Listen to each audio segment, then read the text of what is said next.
HD 현대중공업과 하나오션이 약 8조 원에 달하는 이 한국형 차기 이지스 구축함 건조 사업을 놓고 수의 계약이냐, 입찰, 경쟁 입찰이냐 신경전을 벌이고 있습니다. 방산인사이드 배창학 기자와 알아보겠습니다. 배 기자, 네. 먼저 이 약자가 KDDX 사업이라는 거예요. 네. 어떤 사업입니까, 정확히? 이제 막강한 전투력의 21세기 거북선으로 불리는 이 한국형 차기 이지스 구축함, 이 한국형 차기 이지스 구축함을 해서 KDDX 사업이라고 일컬어져 있습니다. 네. 단군 이래 최대 규모의 국내 함정 건조 사업인데요. 이지스의 경우 그리스 로마 신화에서 제우스가 딸 아테나에게 준 신의 방패를 가리키는 말로 이 사업에 차용이 됐습니다. 우리 해군은 사업에 총 7조 8천억 원을 들여서 앞으로 총 6척의 KDDX를 취역시킬 예정입니다. KDDX는 육해공 전 영역에서 다중 표적을 동시에 탐지 추적하는 A사 레이더와 또 적으로부터 은폐할 수 있는 스텔스 기능 등이 탑재되는데요. 선체부터 무기 체계까지 모두 국내 기술로 연구개발 건조될 예정입니다. 한국형 차기 이지스 구축함이 건조되면 우리나라는 세계에서 6번째로 이지스함을 완전 국산화하는 국가가 되는데 향후에는 해외 수출까지 기대가 됩니다. 글로벌 군함 시장 진출에 속도를 내는 HD 현대중공업과 하나오션이 본 사업에 수주를 사활을 걸고 있는 이유고요. 양사는 앞서서는 세종대왕급과 정조대왕급 이지스함을 만들어서 해군에 인도했던 경험이 있습니다. 자, 그런데 양측이 지금 사업자 선정 방식을 놓고 신경전을 벌이고 있다라는 거죠? 네, 맞습니다.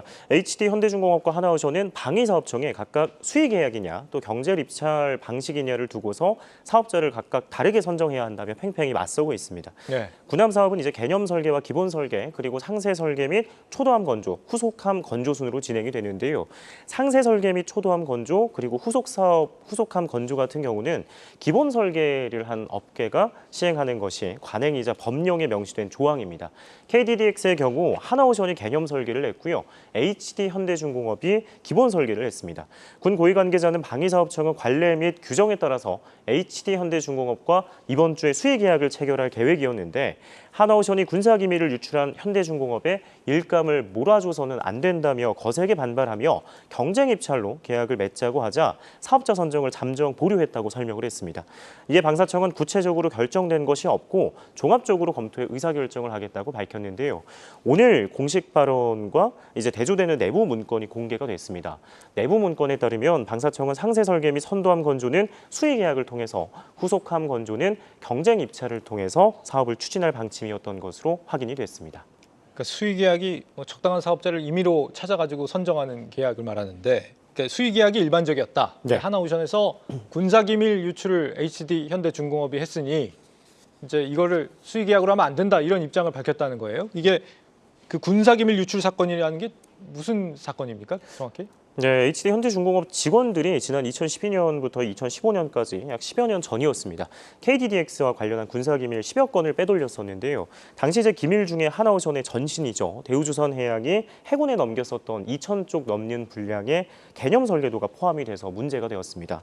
지난해 말 전 직원에 대한 유죄 판결이 나오면서 사건이 일단락된 것처럼 보였는데 중요한 것이 이제 임원 개입 여부 조사라는 변수가 생긴 것입니다.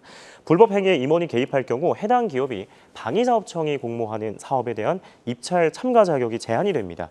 방사청이 올해 초 현대중공업과 관련해서 이제 조사를 진행했는데 현대중공업의 경우 임원의 개입이 확인되지 않는다며 입찰 참가 자격을 유지했습니다.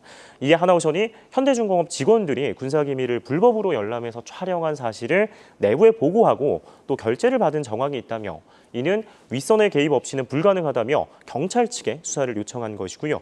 현대중공업은 하나오션이 판결문 등을 일방적으로 짜깁기를 해서 반박하는 동시에 허위 사실을 적시했고 또 출판물에 의한 명예훼손 혐의라며 맞고소를 했습니다.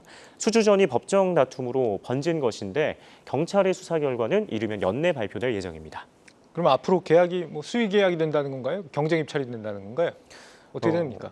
이게 이제 방사청의 결정에 달려 있다고 볼 수 있는데 네. 우선 이제 또 중요한 것 중에 하나가 이게 차일피일 미뤄질수록 기업과 군 모두 피해가 막심해질 수 있다는 것입니다. 네. 실제로 군에서는 해군 전력화 일정에 차질이 빚어지면서 전력에 공백이 생길 수 있다는 걱정과 우려의 목소리가 나오고 있고요.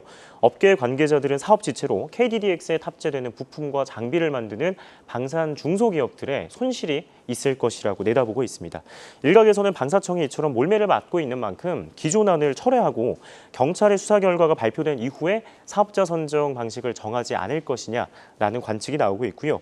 임원의 개입이 확인되지 않을 경우에는 현대중공업이 얘기한 것처럼 수의계약으로 확인이 될 경우에는 하나오션이 얘기했던 경쟁 입찰 방식으로 사업자를 선정할 수 있다는 것입니다.